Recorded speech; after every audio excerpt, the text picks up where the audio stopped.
मराठा आरक्षणाच्या संदर्भातलं जे अहवाल होते ते अहवाल सुद्धा आता तुम्ही स्वीकारत आहे आणि उपसमितीची बैठक सुद्धा होती. मात्र जरांगे पाटीलांनी आरोप केलाय थेट अमित शहाच्या होते, त्यांनी आता या भानगडीत पडू नये असं आहे की त्यांना काय आरोप करायचे आहेत त्यांना करू द्या, पण मराठा समाजाला न्याय मिळण्याच्या दृष्टीने आमचं सरकार सातत्याने कार्यरत आहे.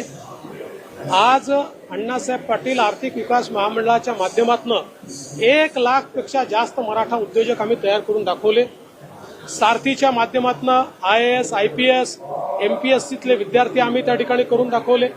मुलांना त्या ठिकाणी शिक्षणाकरता हॉस्टेलच्या व्यवस्था असतील, जिथे हॉस्टेल मिळालं नाही त्या ठिकाणी भत्त्याच्या व्यवस्था असतील, हे सगळं आम्ही त्या ठिकाणी केलेलं आहे आणि 10% आरक्षण देखील आम्ही दिलेलं आहे. आणि याच्या व्यतिरिक्त ज्यांचा कुणबी दाखला मिळतो त्यांना त्या ठिकाणी कुणबी म्हणून देखील आरक्षण हे आम्ही देतो आहोत.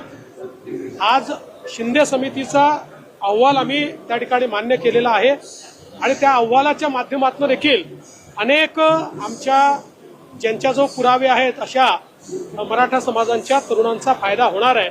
त्यामुळे कोणी कशीही कितीही टीका केली तरी देखील मी एवढंच सांगेन, आम्ही टीकेला उत्तर आमच्या कामाने देऊ.